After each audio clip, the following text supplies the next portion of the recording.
The suggestion has been made that Revelation 18 is a picture in part of Mystery Babylon, economically speaking and politically speaking. We know that Revelation 17 is the city of Rome, the city of the seven hills.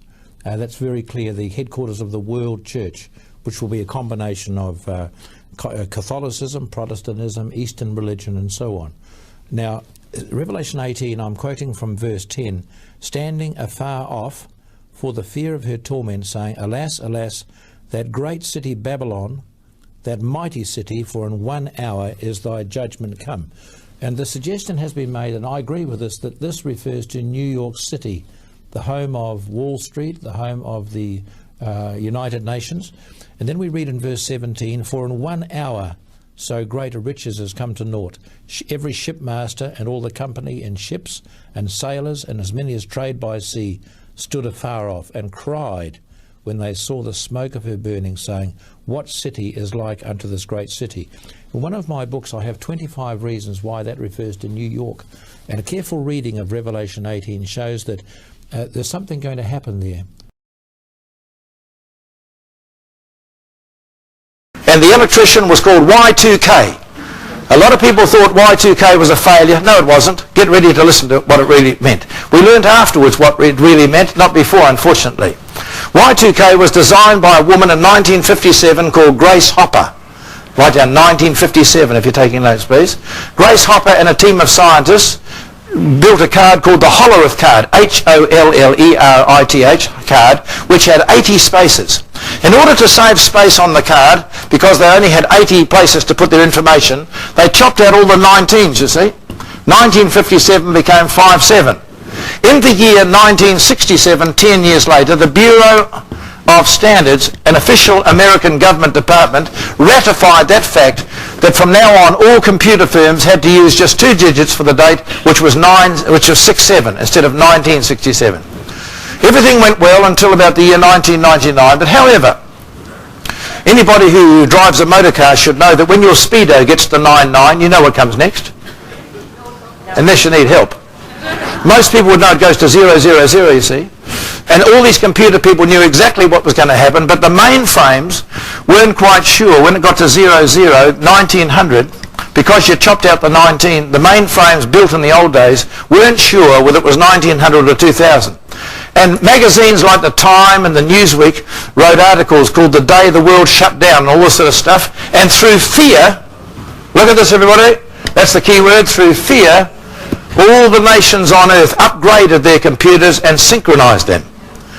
And the American government chose a guy called John Koskinen with 25 task forces at a cost of $640 billion. How much did it cost altogether? $640 billion. And at a cost of $640 billion, even countries like Africa, South America, that couldn't afford to do so, upgraded, if you're taking notes, and write down the word synchronized. They upgraded and synchronized their computers, and they say we have now entered an electronic new world order. Now listen to what this man says. Koskinen says, as reported in the newspaper USA Today, I can now run the world with 4 people. Let's say it together. I can now run the world with 4 people. The stage is now set, just the roof on the house to go. And at this moment, you remember last time I was here, 4 years ago I think, I told you, I had a cutting which says the collapse of Japan will bring the new world order. And you will know that Japan has collapsed already. They're right on the edge now. They're almost bankrupt. Their banks are collapsing all over the place, and that's why there are not so many Japanese tourists these days. Did you know America has cut the interest rates 11.5 times already? And the other day, Alan Greenspan of the Federal Reserve says we cannot afford to cut the interest rates anymore. We don't know what to do. America is in a very bad way. Argentina is collapsing. There will be a domino effect worldwide very soon. Big businesses are going down. And even, who is the man today? What's his name? Murdoch. Murdoch's had the biggest collapse of history. It's on today. And he's one of yours. He's an Aussie. He's gone to live overseas. I'm telling you, everybody, the whole money system is going shortly. Now watch this. Years ago I came to this country. I've been coming here for 30 years now, since 1972. Look at this. Someone gave me this one years ago, an empty wallet upside down laughing. You remember this one? And the words altogether, welcome to the cashless society. Altogether, welcome to the cashless society. Some of you say tonight, I'm cashless already. I heard of a pastor who was running a church. He said, you know, dear friends, most people in my congregation will know I've spent my time trying to reach the poor of this parish. Judging by tonight's offering, I have succeeded. They want to bring in a cashless society. That'll be the roof on the house, and then in comes the mark of the beast. Okay? Everybody still alive? Yes. Gets exciting now. You want some excitement? Here we go. Right, on with this. Now let's read what David Rockefeller says. We are on the verge, come on, of a global transformation. All we need is the right major crisis, and the nations will accept the new world order. That's David Rockefeller. He is dedicated to world government. Next one, please. Let's read this one, taken from the globalization of world politics. Our world system cannot continue to reproduce itself.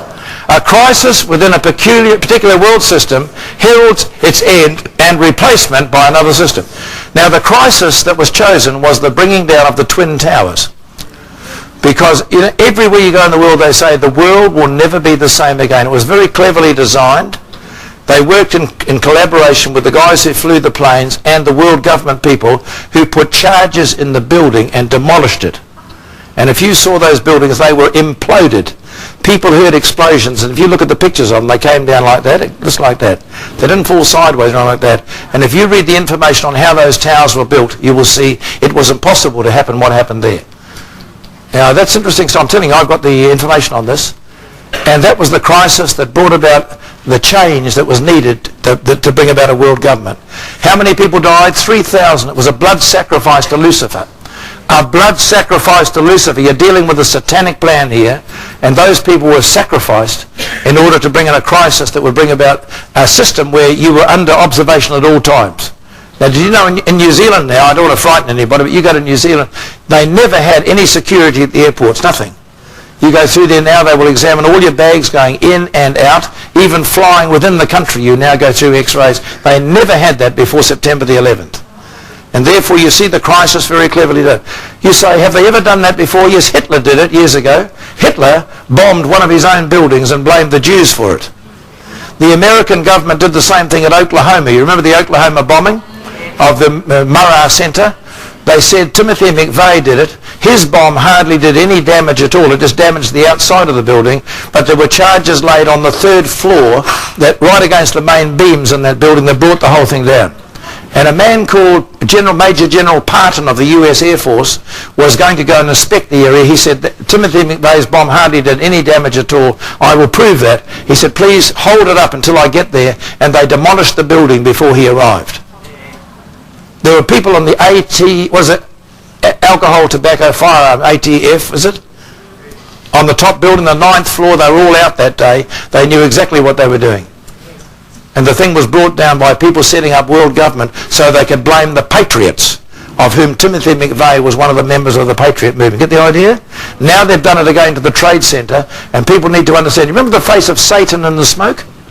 Some of you saw that. That was real. That was really there. They can't explain that. The face of Satan was in the smoke. It was a satanic thing. That's the crisis that will bring about the world government, you see.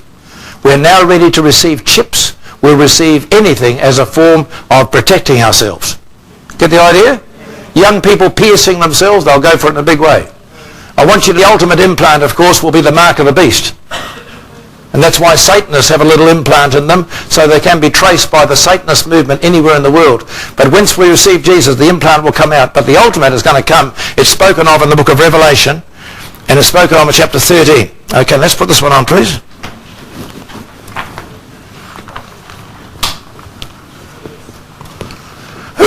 Let's read it.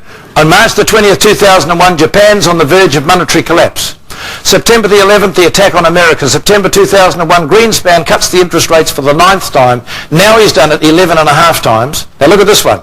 Japan has $500 billion invested in US banks. If they withdraw their currency, an overnight collapse could occur.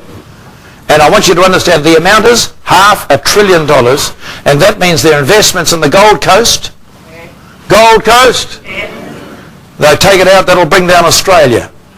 And if they take it out of England, anywhere in the world, America, they can collapse America overnight. We're right on the edge at this very moment of speaking. This is serious stuff.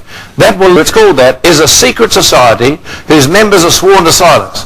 Above all, the Order is powerful, unbelievably powerful. The Order meets annually, patriarchs only, on Deer Island in the St. Lawrence River. When a new member is initiated into the Order, they say tonight he will die to the world and be born again into the Order, as he will have a new name and 14 new blood brothers also with new names. And if you see the film called The Skulls, you'll see on the wall of the Order, the lodge, called the Order, or the Skull and Bones, it's got the word war.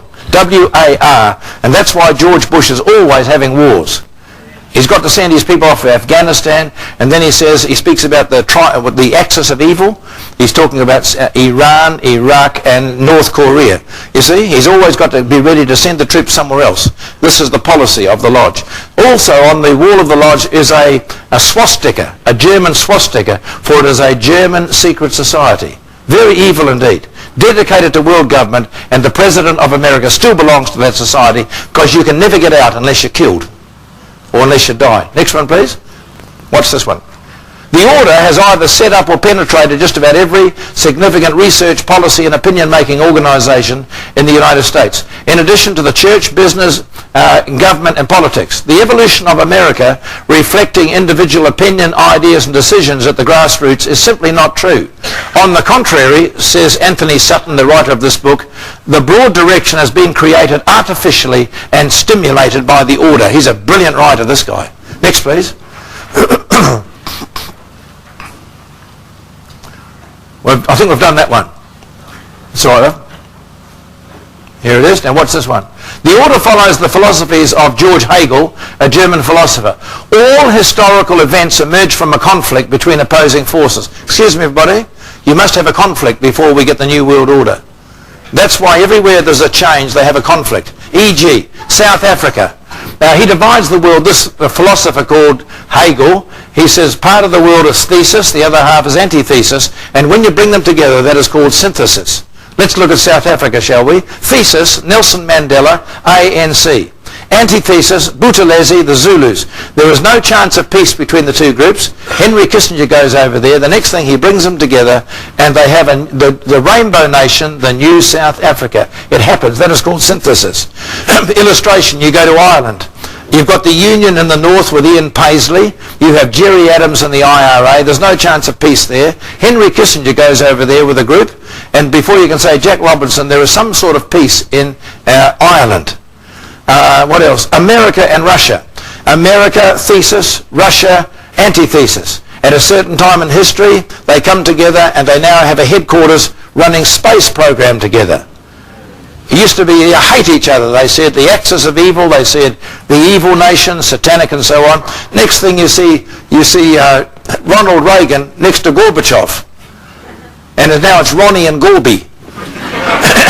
They've got their arms around each other and they're having a photo taken. That's called synthesis. There's only one more big one they want to do. That's Israel, thesis, Arabs, antithesis, and at the right time, using the Hegelian dialectical philosophy, they will bring those two groups together in a 7-year treaty, fulfill the Bible prophecy, and Jesus will come again. Whoa!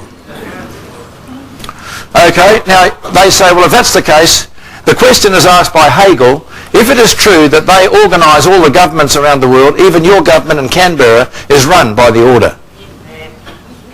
If that's the case, what is the use of having so many people in Parliament? And here's the answer here. This is what Hegel says. The function of a government or Congress is to give the impression the peasants have some value.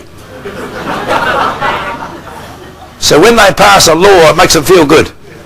And they allow them to feel like that, but they control the ultimate destiny of every country on earth. All right? Now, someone said to me in America, can you prove George Bush belongs to that group? Yes. You say, how can you prove it? It's in our newspaper in New Zealand. Have a look at this. This is taken from the New Zealand Herald on the 26th of April 2001. Skullduggery uncovers Bush's bony secrets. The bizarre rituals of one of America's most exclusive clubs, which counts President Bush and his father among its members, has been laid bare by a hidden camera. Someone put a camera up on the roof of the Skull and Bones Club. The All-Male Skull and Bones Club at Yale University has long been held up as an example of the powerful cabals that run America from behind the scenes. Soon after he entered the White House, George W. Bush held a private dinner for his year of bonesmen, as they are called. It is the initiation ceremony of this year's members caught by fellow Yale students on a night vision camera that has set things astir. Over here, please. During the initiation, new members undergo a mock throat-cutting ceremony. They then take turns to lie in a coffin and recount their personal and sexual histories to forge a bond of secrecy within the club. Having died as barbarians, they step from the coffin, reborn as members of the order. Members remain in the club for life, and that's why poor George is called temporary. He's in a very sticky position at the moment. No wonder he looks a bit nervous when he comes on television. Okay. We now move quickly on. Now the building of the world government, thank you, is likened to the building of a house. I think you'll enjoy this bit. When you build a house, do we have any builders here tonight, please?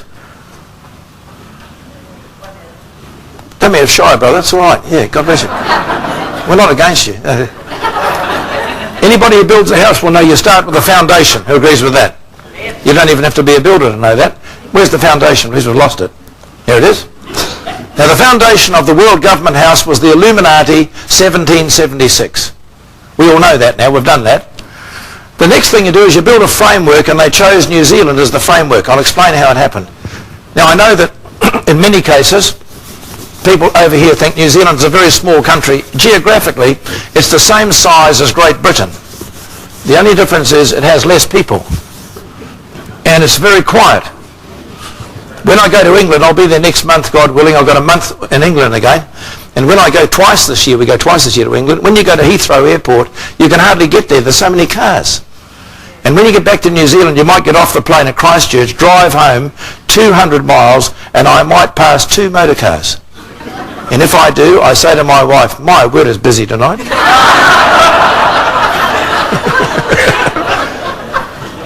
How many people have we got? 3.5 million. How many have they got in England? 160 million, isn't it? A country the same size as New Zealand. And they chose it for a test case, and this is how it happened. Let me draw it for you. Here it is. There's New Zealand. North Island, South Island, Stewart Island. Here's your country here. Always put Tasmania in, they get excited.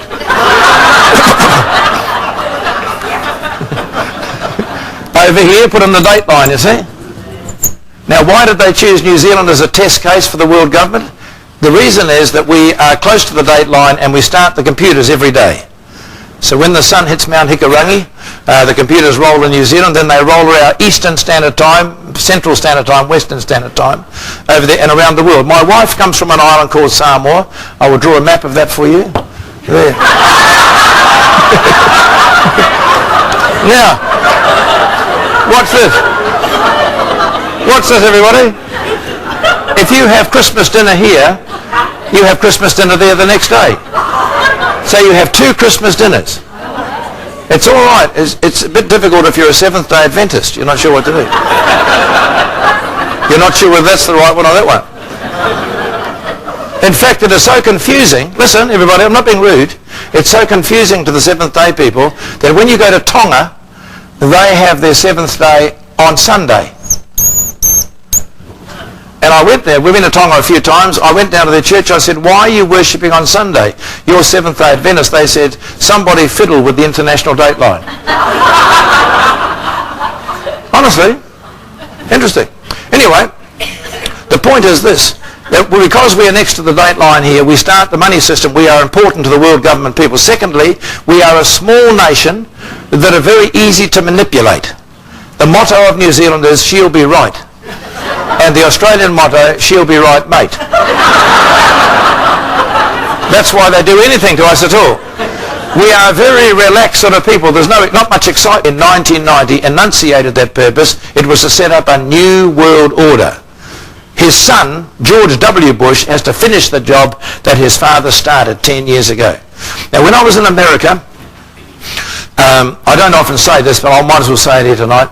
My driver, who has carried all the prophetic preachers across America before me, told me, he said, every time we get to a bridge, you watch.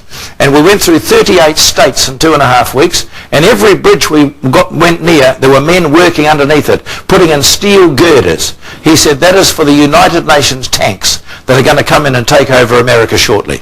Is everybody clear what I'm saying tonight? This goes on tape. The whole of America will be inundated with United Nations troops. In fact, they're training now in Alamogordo, New Mexico. My son and I were over there some time ago. We were building a church up in the Rocky Mountains, and I dug out the foundations. I put that in. My son's a carpenter. I said, I'm going back to New Zealand now, son. I've had enough. You carry on, build your church. So I went home. I left him to it. He rang me when I got home. He said, Dad, the same day you left, he said, I went down to the restaurant run by a Mexican fella called Julio. He said, there I was, excuse me, he said, there I was sitting ready for my meal, and the waiter came up to me and he said, do you know that there are 250,000 United Nations troops from Germany and Russia training in Alamogordo, New Mexico, at the Air Force base there? He said, my dad told me that. He said, it's true. And very shortly what they're going to do, George Bush is going to send the American troops out of the country to all these trouble spots called the Axis of Evil.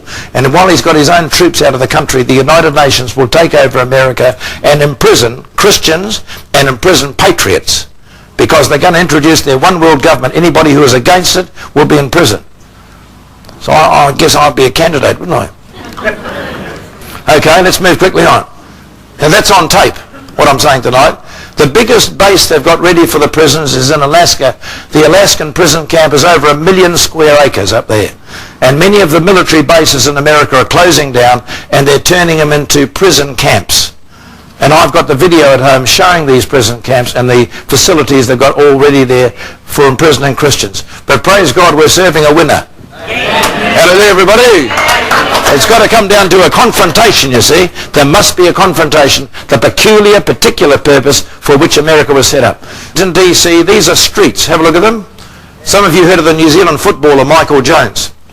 He's part of our family, that boy, and he's a street designer. I said to him one day, Michael, I said, you tell me, what do you see there? He said, I see the grid system. That's very clear. But in the middle of the grid system, you've got these strange ones coming like that. Look, that's a compass, and that's a square. Now, did you know that in Freemasonry it has lots of sexual overtones? And they say that that represents the male organ. That is the compass, and the square represents the female organ.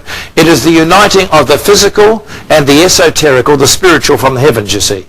And down here we have what is called the 5-pointed star. Can you turn it on its side, please, sister? That's it. The 1 point down. Notice that? A little further. Notice the 1 point down. What they do in witchcraft is they put the goat's head in that. It's called the pentagram. So the goat's head goes there. We'll have a look at it. Here it is here.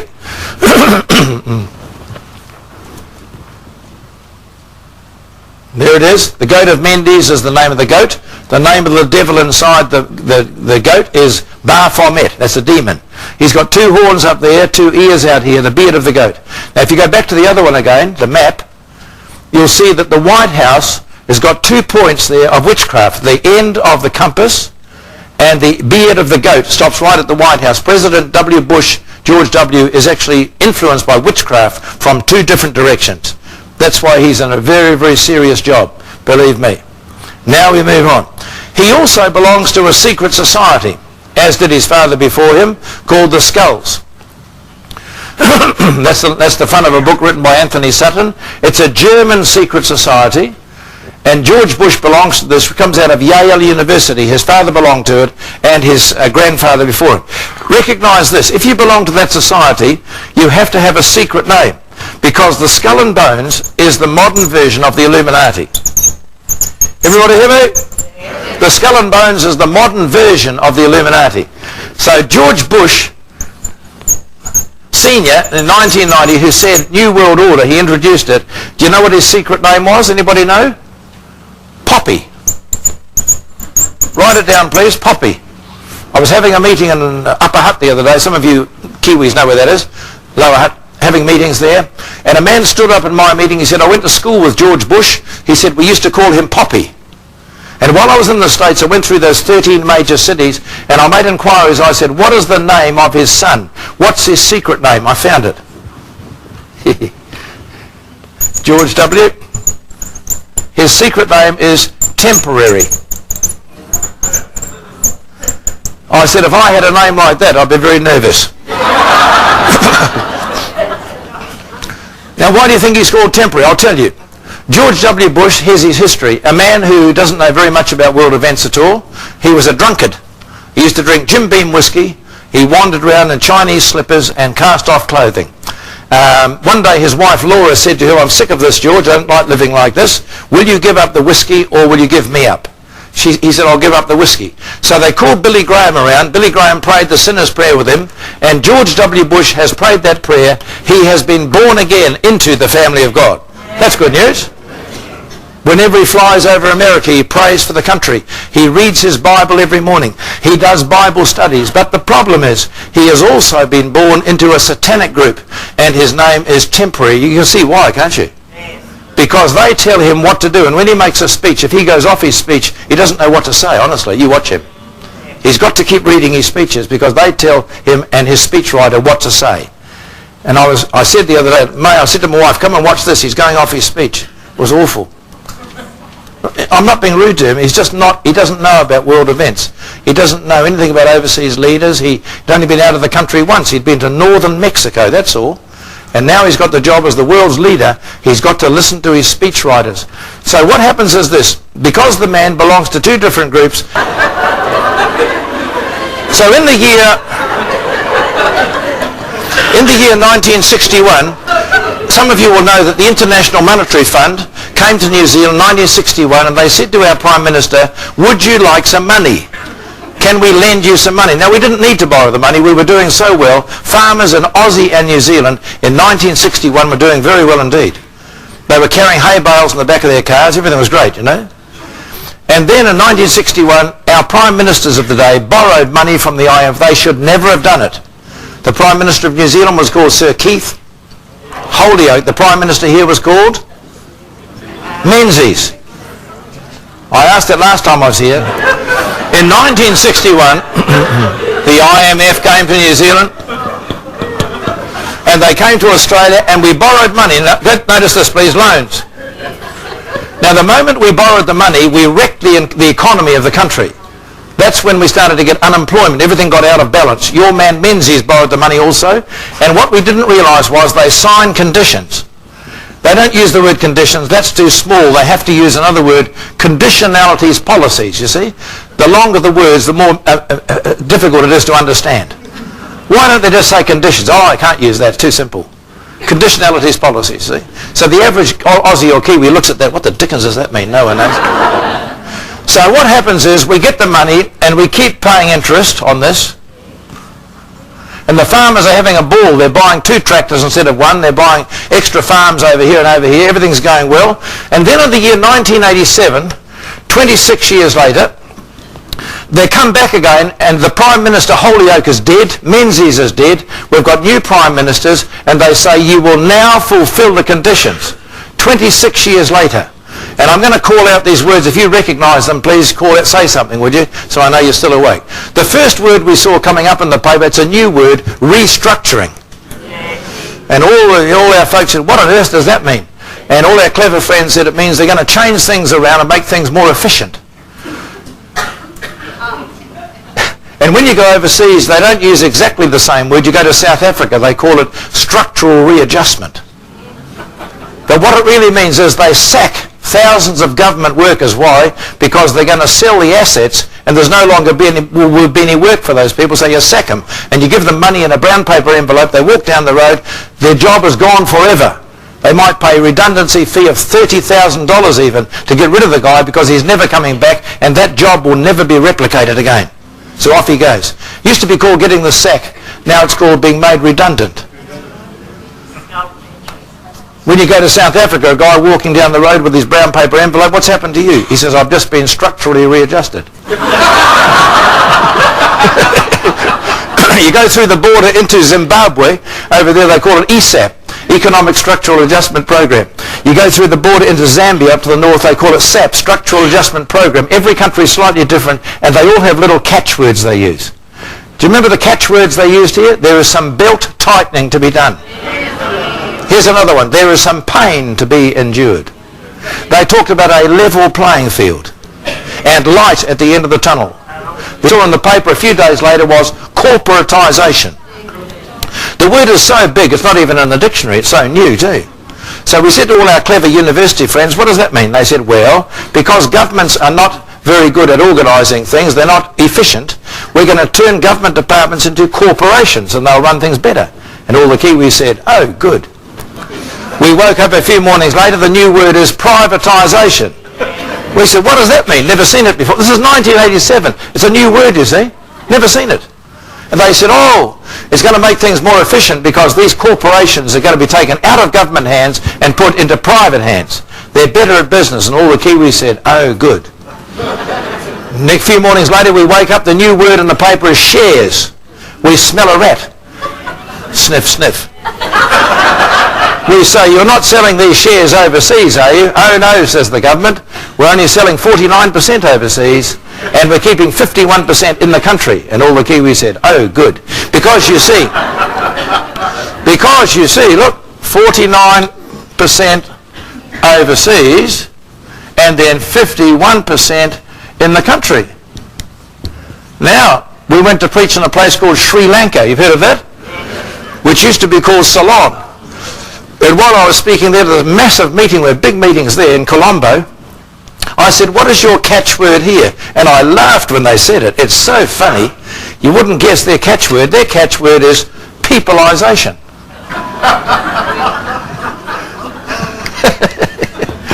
You're allowed to laugh, folks, if you want to, Peopleisation, I said. That's a goodie. And I said, what does that mean, for goodness sake? They said that when they sell the government departments, they sell 49% overseas, they keep 51% in the country. Those are called the peopleisation shares.